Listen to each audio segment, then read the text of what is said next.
Esse podcast é apresentado por b9.com.br.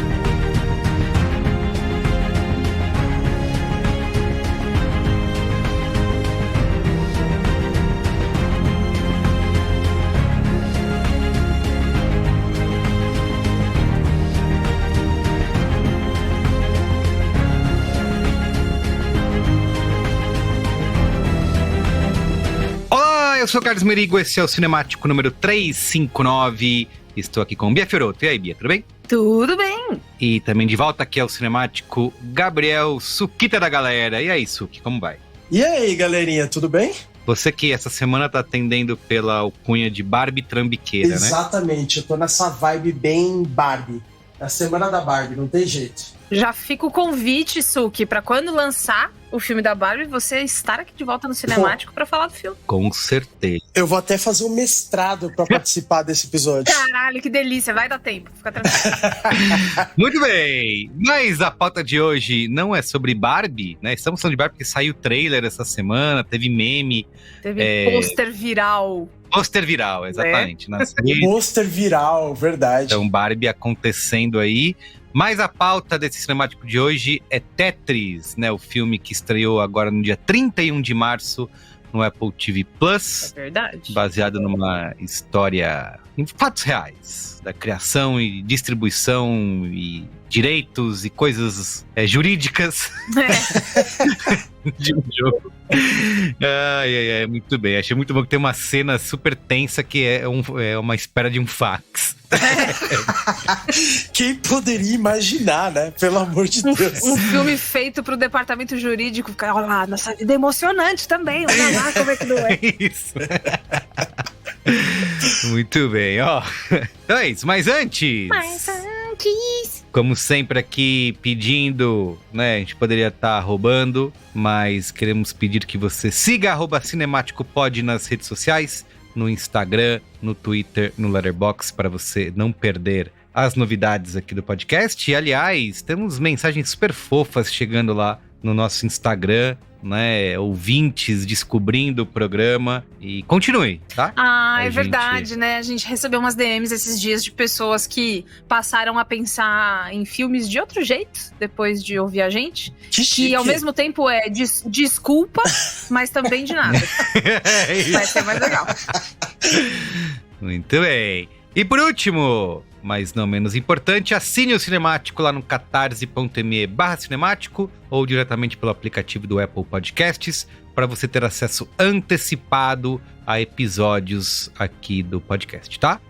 Você contribui com a gente para fazer o programa e ouve episódios antes que todo mundo. Então, exatamente, e faz parte do grupo que a gente tá lá, um monte de gente legal, galerinha cinéfila, de um jeito positivo. Tá lá.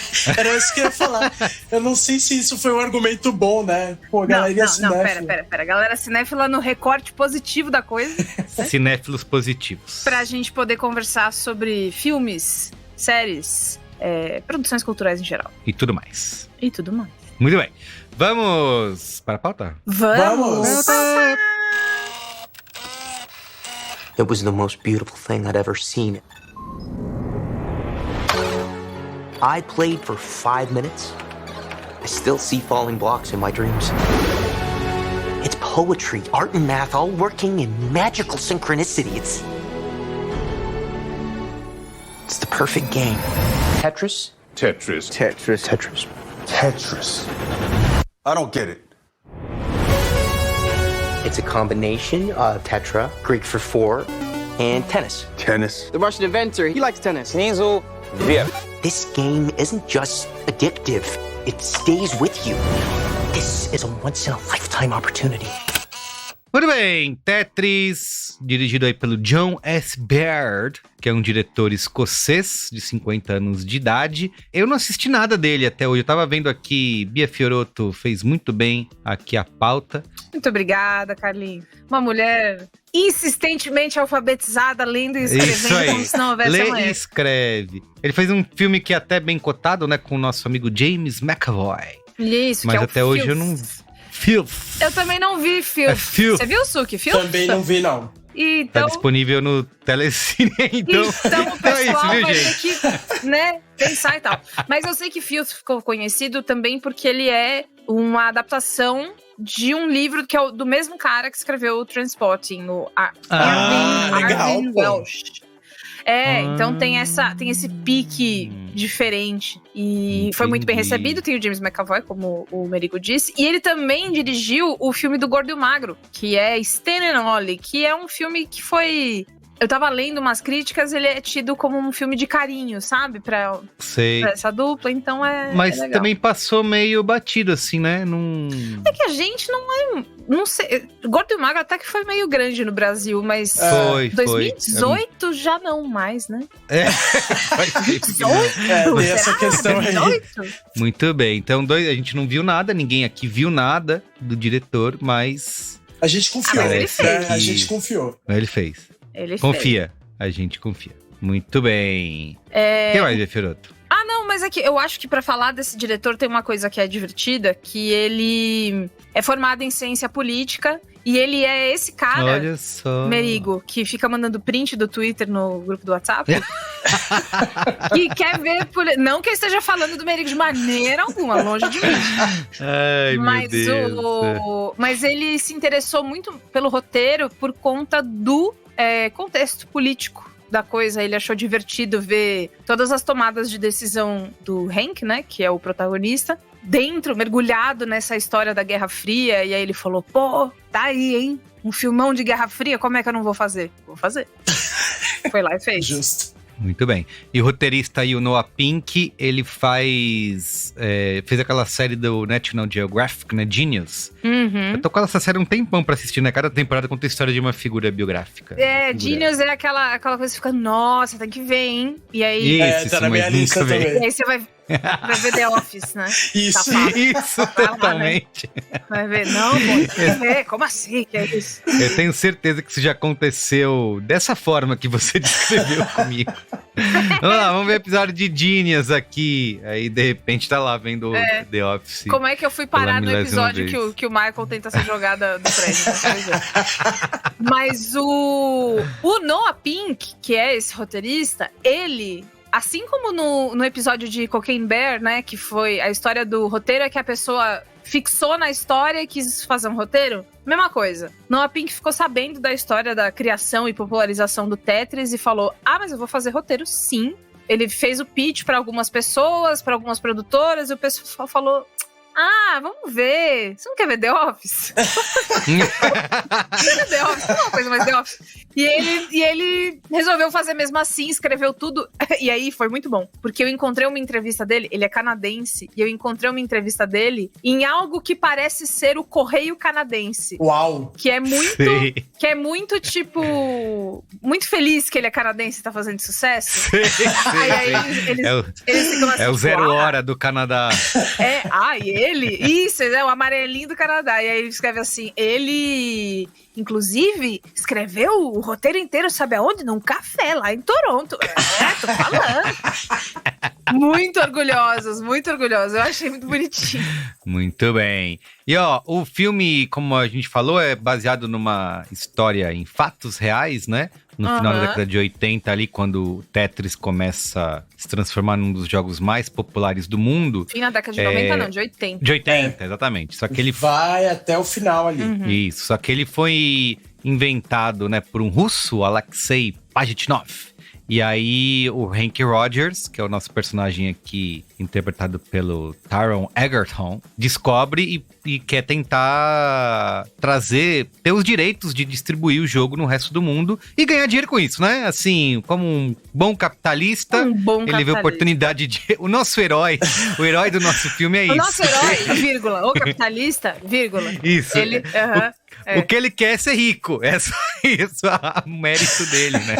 Ele não é inventor do jogo, essa é a famosa jornada do herói capitalista, né? Não tem jeito. Isso, exatamente. A famosa. Exatamente. Mas ela acontece muito. Né? Tudo que ele quer é assinar um contrato. Ele precisa assinar um contrato pra ficar rico. Então é isso que o filme vai trazer. Só que ele tem isso que a Bia falou, que não é a história da invenção e da popularização do jogo, mas todo o embate geopolítico, né? Exato. Que isso gera bem num período ainda de Guerra Fria, finzinho já, né?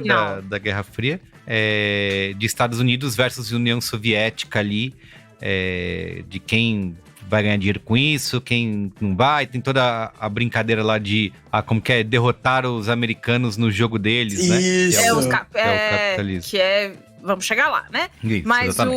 o Alexei e o Hank participaram da produção com a Tetris Company, né? Que é a empresa deles, né? Onde eles são CEOs. Eles acompanharam não só para ajudar na história, então... Ajudar nos detalhes, lembrar de como é que foi aquele dia, era uma terça-feira chuvosa, nananã. Se e certificar também, que eles não iam ser colocados como vilões. que é, Uhum. né? Tá bom, você pode fazer o filme do Tetris, mas então...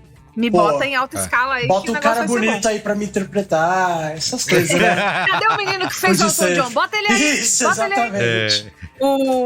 E aí, eles fizeram isso e também ajudaram com props. Porque o filme mostra algumas coisas da década de 80 de videogame, principalmente no começo, né? Que a gente vê a feira, que é a precursora da E3. Ah, sim. Mas tem a CS, né? Que é a feira em Las Vegas, lá de Tem tecnologia. isso, tem o protótipo do Game Boy, tem um monte de coisa ali que ficou historicamente corretinho, porque teve toda essa mãozinha do pessoal, ainda que tudo tenha começado durante a pandemia, né? Como boa parte dos filmes que a gente vem falando. O pessoal começou a se reunir por Zoom. Oi, tudo bem? É o Tetris, né? Deve ter tido várias piadinhas. Tipo, agora a gente tá no digital também. Deve ter sido uma loucura, né? Hank, você tá no mudo. Todas essas coisas. Ô, Bia, só não tem tantas piadinhas quanto os textos que falam desse filme, citando encaixar blocos, encaixar peças. Exatamente. Nem todas as peças foram encaixadas. Às vezes, mas também é o que o filme deu, né? Eu acho que ele preparou fez a cama. E tudo foi gravado na Escócia, ninguém foi pra Rússia. E por causa disso... não teve a Apple não pagou uma passagenzinha? Não pagou a passagem pra ir pra Rússia. Infelizmente não teve como. Foi pra Escócia. Se vocês quiserem, tem Escócia. E aí eles foram pra lá e eles ganharam uma ajudinha de custo do governo, porque gera emprego, né? Pro setor audiovisual escocês. A lei da Escócia, é isso? Exatamente. Lei. Mamar nas tetas do governo escocês e ganharam 500 mil libras só de onda pra pãozinho que você comer, né? Uma coisinha bonitinha pra você comprar aí pra você. Pagou o catering ali da galera. O governo escocês passou pra mão do pessoal, como a minha avó passa R$50 pra minha mão. Parecendo um crime, né? Parecendo droga. Exatamente. Muito bem, vamos pra sinopse? Vamos! Sinopse! O desacreditado designer de jogos Hank Rogers arrisca sua carreira e viaja à União Soviética em 1988. O motivo? Unir-se ao inventor Alexei Pajitnov para popularizar o jogo Tetris pelo mundo todo. Uau! Muito bem, adorei seu sotaque. Eu fiquei com muito medo de dar errado, sabia? Na hora que eu comecei a falar o nome dele, eu falei... Não vai dar errado. Não, deu certo. Deus ficou ótimo. Obrigada, amigo. Muito bem, repercussão aí do Tetris no Letterboxd, a média 3.5, 3,5. No Rotten Tomatoes, 81% da crítica aprova o filme versus 91% do público. E no Metacritic, 61 de 100. A gente não tem informações de audiência, né? Porque é um filme aí da Apple TV, não tem nem ranking lá, nem nada. Não tem. Mas acredita temos visto aí uma... É isso, confia. Igual o diretor lá. Ninguém conhece um filme dele, mas confia. Chama ele. A gente nunca assistiu nada, mas vem aí. O filme, como dá pra ver aqui pelas cotações, tem sido bem recebido, né? recepção Sim. positiva aí. Vamos descobrir a recepção que importa, que é a nossa. Exatamente. Nostalgia tem um papel importante, né? E Verdade. boa parte da crítica elogia muito a atuação, especialmente do meu cristalzinho Taron Egerton. É verdade. Que é merecido, de fato. Está muito bem no filme. Esse é um filme com atuações bem legais. E o Taron vem numa boa toada desde Rocketman. Torço por ele como eu torço por um amigo. Rocketman foi o último filme que ele fez? Não. Não, já fez mais... É que assim, antes de Rocketman, eu vou explicar por que eu falei isso, tá? Antes de Rocketman, ele fez um filme de Robin Hood, que é um dos piores filmes que eu já vi na minha vida. Eu assisti na cabine. Na época eu trabalhava no Judão, pensa. Foi 2018 isso. Faz um tempinho. Eu assisti na cabine. Nossa, eu tô vendo aqui agora, é verdade, eu nunca vi esse filme. Mas é assim, você não tem ideia da bomba que é. É um filme mal atuado. Quem dirigiu foi um chimpanzé. Tem o Jamie Foxx. O figurino, que é uma coisa Robin Hood, né? Uma coisa ali meio mais pro lado medieval, não sei.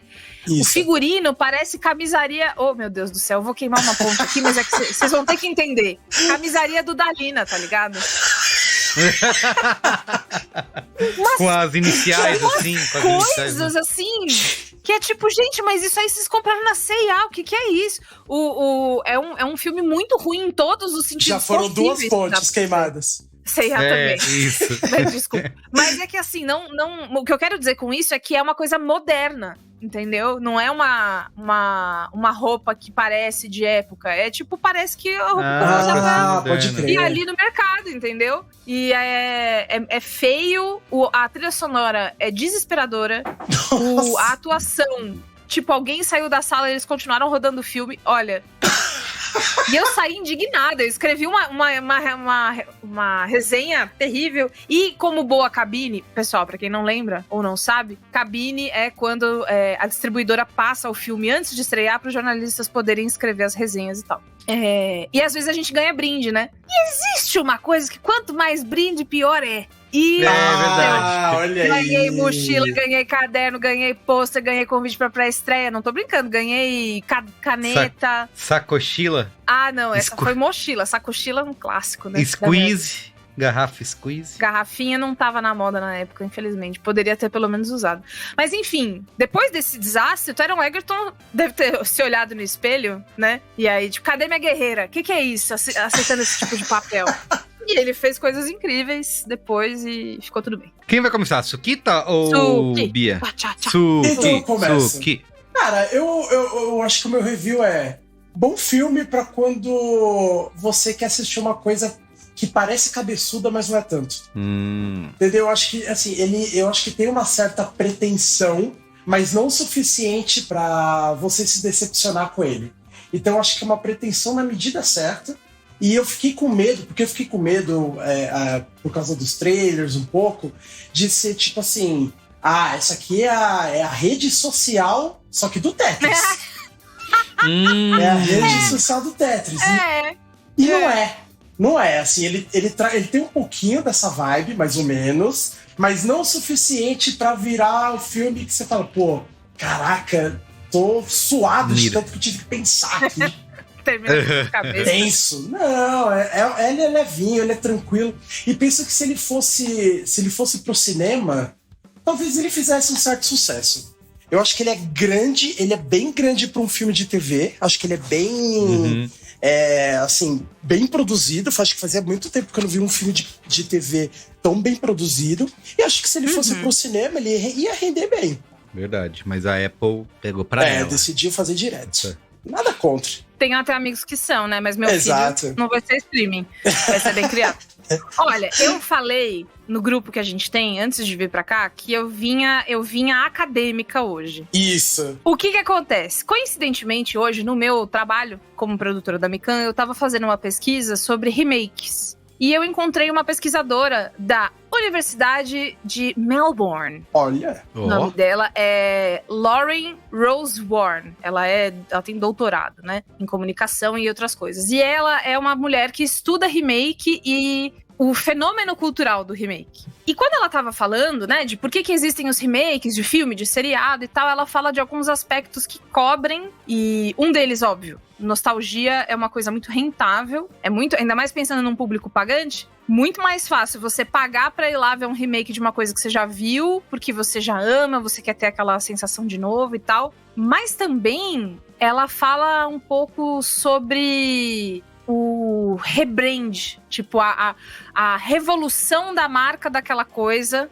como isso pode afetar e popularizar de novo um personagem, um jogo, um sei lá o que, para um novo público. E eu acho que a gente vê um misto dos dois, apesar do Tetris não ser um remake, né? Ele é um filme que conta uma história que aconteceu, mas não é um remake, né? Ele tem um gostinho, porque eu acho que às vezes ele apela demais pro público dos anos 80. Demais da conta. Tanto nas referências musicais, então assim, um sintetizador que parece que vai entrar um monstro na sua casa. Esperando o Demogorgon virar a esquina ali. Caralho, né? É só um jogo. Nossa, eu me amarrei nisso. Foi muito bom mesmo. E aí, e denso, né? É uma coisa assim que te põe, né? Dentro do filme do Tron. Então, ele transporta. Mas tanto nisso quanto na estrutura dele. Tem uma coisa que eu acho que esse filme sofre de um problema que ele mesmo causou, que é o começo do filme, sem spoiler, hein? O começo do filme, ele propõe uma linguagem e uma rapidez muito interessantes. E você fica, ai meu Deus, é isso? E eu fiquei tipo, nossa, a gente vai aí? Que legal, que doido, porque eu imaginei que ia ser uma coisa super eletrizante, que seja pra combinar com o estilo do jogo, né? Que vai caindo as coisas. Não sei. Senti uma vibe. Uma velocidade meio quando tem... a gente tá assistindo Kill Bill, que ela vai pro Japão. Não é um negócio meio assim? É isso. É assim. Ai, meu Deus do céu, esse homem me completa demais. É isso, exatamente isso. Só que, passado um certo momento ali, eles deixam isso de lado. E ele passa a ser um filme, pensando naquela lógica do remake, né? Um filme muito típico de Estados Unidos versus Rússia, com, inclusive, uns estereótipos, tipo o vilão usando luvas pretas e cabelo pra trás. Né? Sim. Às vezes umas coisas meio Scooby-Doo, tipo, tudo teria dado certo se não fossem essas malditas crianças e esse cachorro falando. Nossa, pode crer. Uma vibe que eu acho que eu não sou o público-alvo. Eu não achei ruim.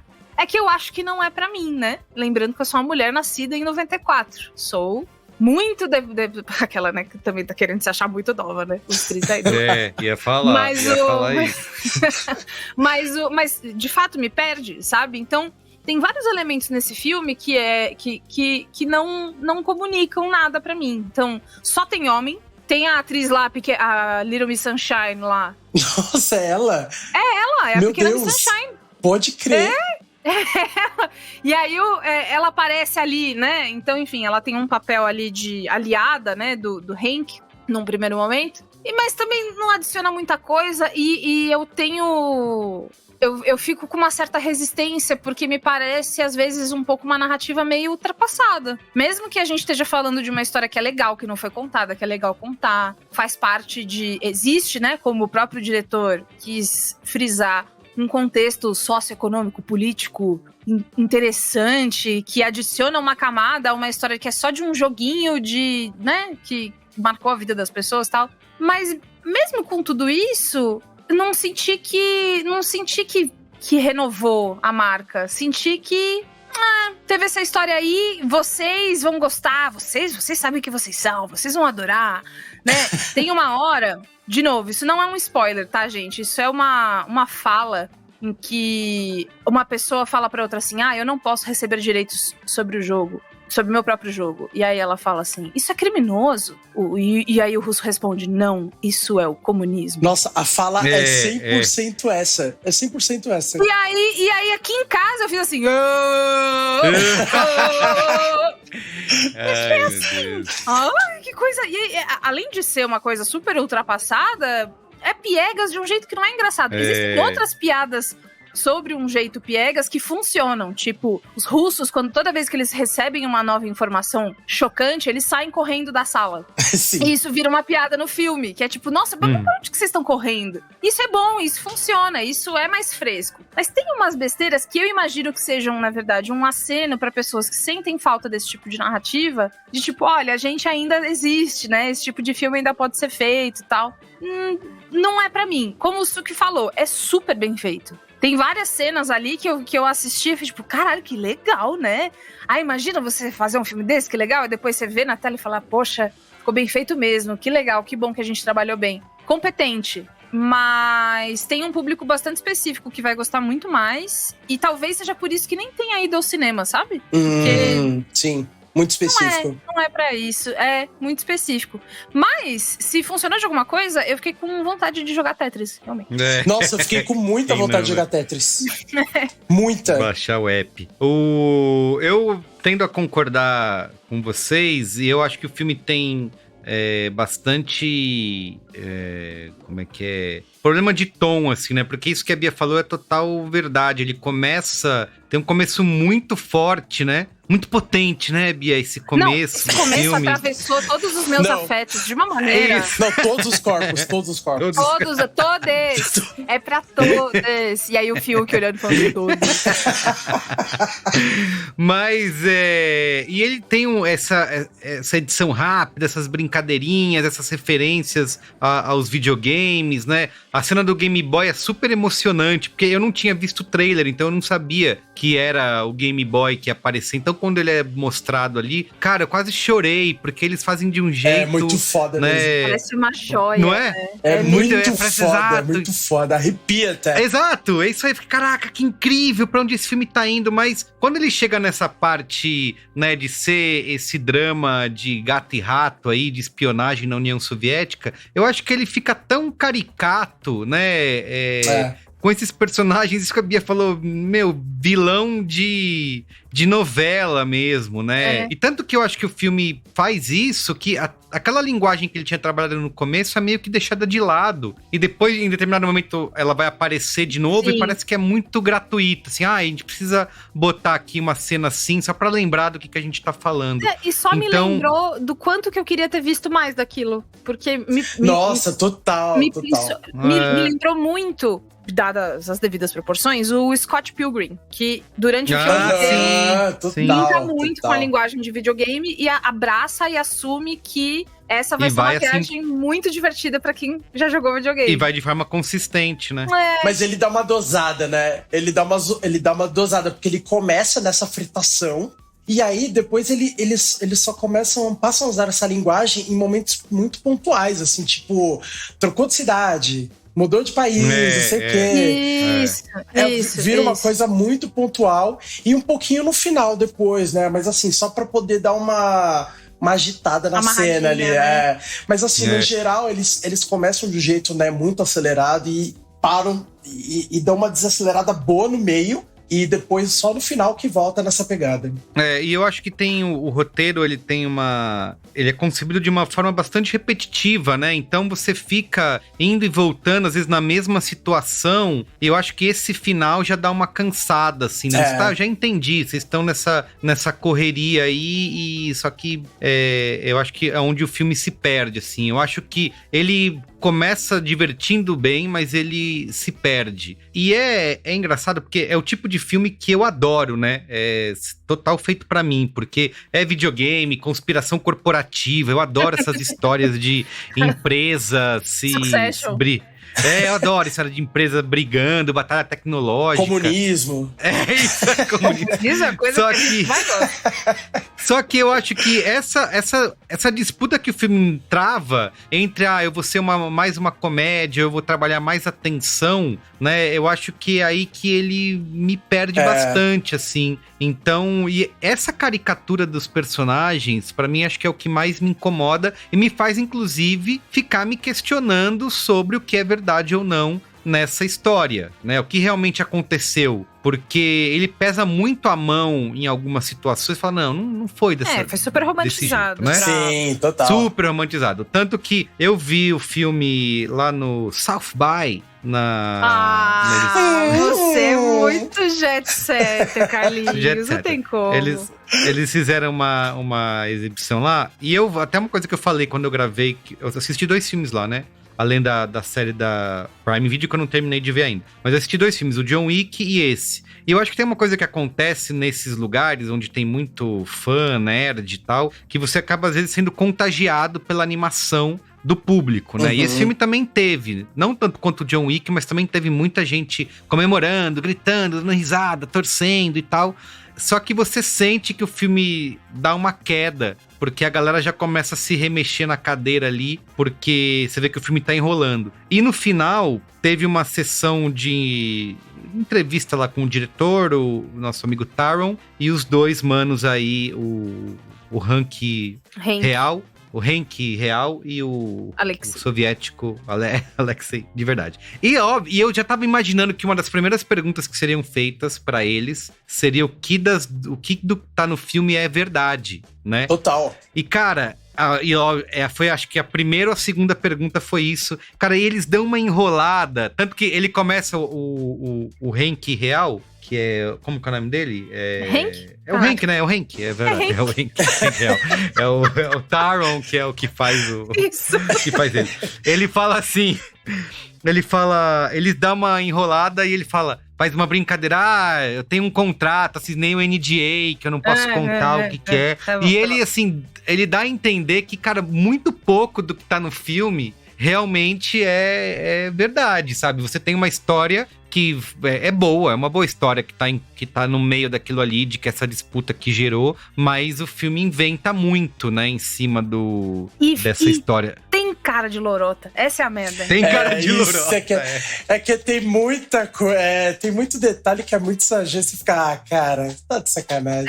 Parece que seu amigo na adolescência inventou uma namorada que mora em Minas Gerais. Nossa, exatamente. E aí ele começa a ficar contando coisa demais, aí você fica, puta, essa menina não existe, né? Isso. Você começa a se tocar, né? Esse que é o problema. Você começa a pensar, você tava embarcando na história, mas quando ele começa a inventar... bololô ali no meio. Nossa. Exato. Que é isso que você falou, né? Eu começo a pensar no Twitter, começo a pensar no... Putz, hoje eu vou jantar o quê?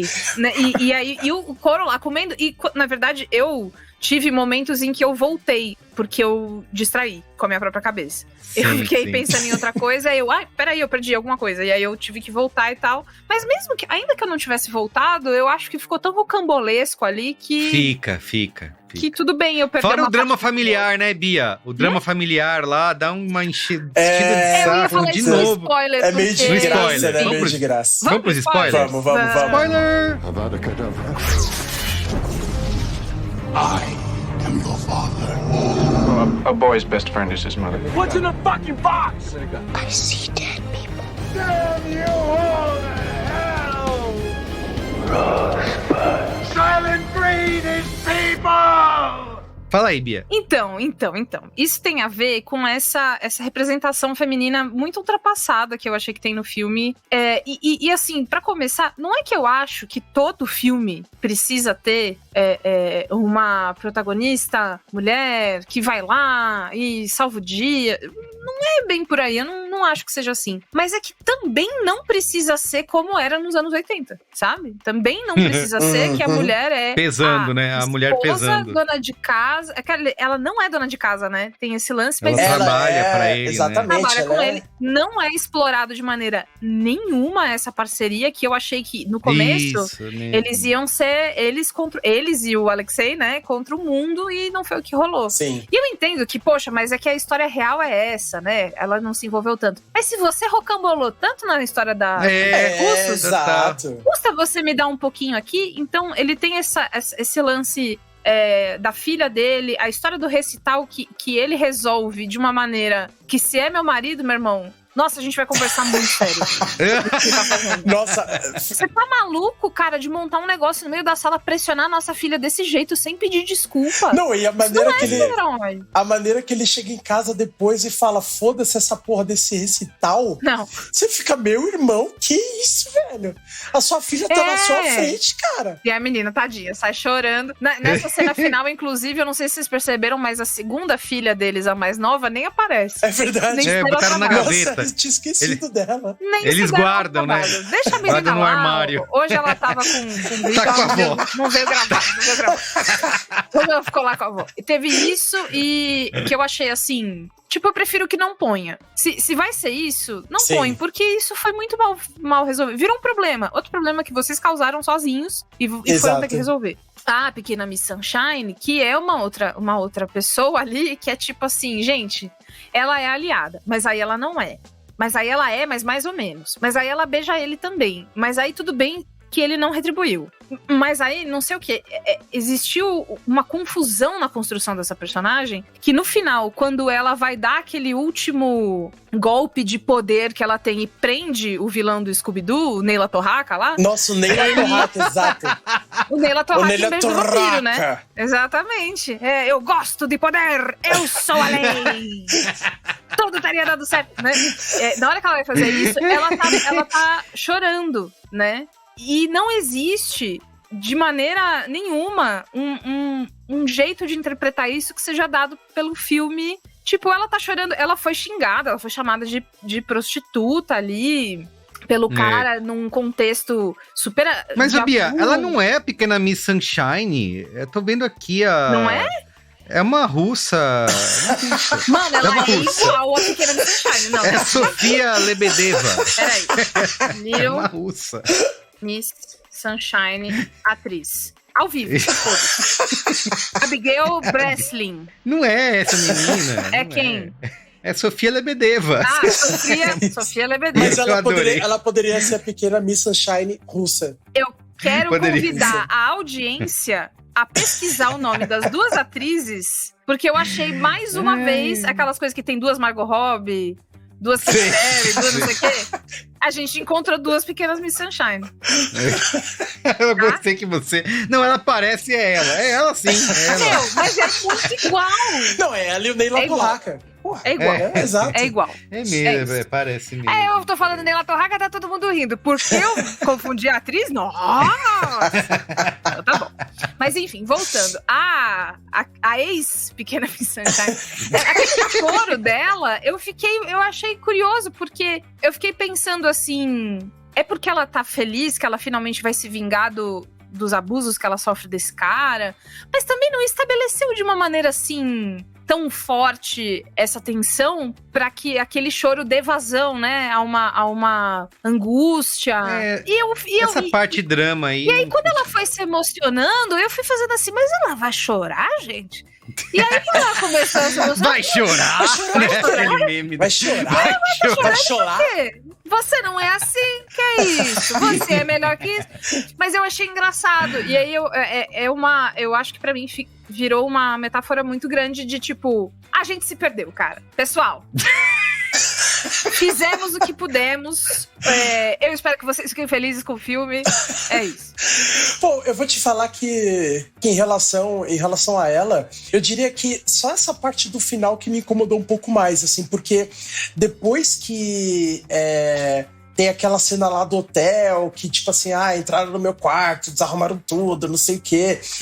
Que ela aparece e fala, entraram no meu quarto também, não sei o quê. Eu falei, não entraram. Não entraram mesmo. Duvido que entraram no quarto dela. Porque o cabelo dela tava tudo arrumado, não sei o que lá. Eu falei, entraram no seu quarto? Pra cima de mim, você vai meter essa. E aí, pelo amor de Deus, brasileiro. Porra, exato. Tá de sacanagem. Que eu vou comprar uma dessas. E aí, quando ela se mostra... até que, assim, ainda nessa cena que ela vai lá e beija o cara do nada, eu falei, mano, ela beijou o cara do nada. Nossa, ela com certeza ela não é aliada desse cara nem fudendo. Com certeza tem alguém tirando foto dela lá no quarto. Dito e feito. Foi exatamente isso. Então, assim... Eu não tinha me tocado. Eu tinha esses sinais daí do meio do caminho e tal, eu peguei um pouco. Só que esse final que ela chora e tal, eu falei, caraca, bicho, é pra tanto? Pô, assim, entendi, o cara, porra, traiu a mãe Rússia, né? Chato, situação chata. Mas, pô, Ai, meu. não precisava. Não, e essa pira, Suki, da mãe Rússia, que tem hora que isso é super, super presente e tem hora que meio que foda-se. O Alexei, né, o personagem do Alexei, ele é esse cara que sonha com a liberdade. E aí me incomoda muito também que a gente ainda esteja fazendo filmes onde os americanos são o sonho da liberdade, de tudo, não sei o quê, e o comunismo... Ai, meu Deus, tá bom. Eu fiquei muito também, tipo, nossa, de novo isso, toda vez americano, sonho americano, não sei o quê. Mas eu acho que até da metade pro final, eu senti eu tive até um pouco de uma impressão que, tipo assim, eles mesmos se deram conta que, tipo assim, galera, acho que a gente pesou um pouco a mão aqui. Porque aí eles começam a falar assim, não, porque a culpa... assim, não foram com essas palavras nem nada, mas tem cena que eles meio que dão a entender assim, a culpa não é da ideologia.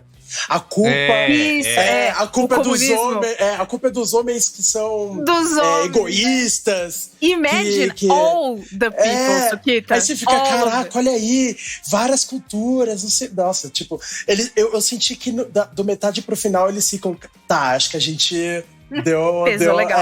Pesou legal aqui. Mas sim. Essa tentativa de fazer um comentário, né, político, ideológico, é muito superficial. Nossa, assim, né? super. Como que vocês falaram. E a outra coisa que eu acho que até a Bia citou, né, piegas lá no começo, a relação dos dois ali no final, aquela... e um salva o outro, grandes amigos pra sempre. Nossa, eu vou te levar pros Estados Unidos. Se tivesse me dado um bromance. Sim, eu vou te levar pros Estados Unidos, eu vou te salvar. Vou te salvar. Porra, vou te tirar dessa vida. Você nunca mais vai ter que pôr esse vestido, Roxanne. Pra começar, é por sua causa que eu tô morando na rua, meu querido. Você tá de sacanagem comigo? E eu adoraria que eles tivessem pesado a mão no bromance, meio RRR, assim. Eu teria me divertido muito mais. Total. Eu teria gostado muito mais se eles fossem sempre... eu entendo que tem que ter, né, a construção, primeiro, uma certa resistência e tal, mas, me dá mais disso. Assim como no final, quando volta essa coisa do pixelado, né, do 8-bit e tal, que na perseguição de carros, eu lembro e falei assim, vocês podiam ter feito coisa mais legal. Olha que legal ficou essa cena. Nossa, total. Ficou divertido.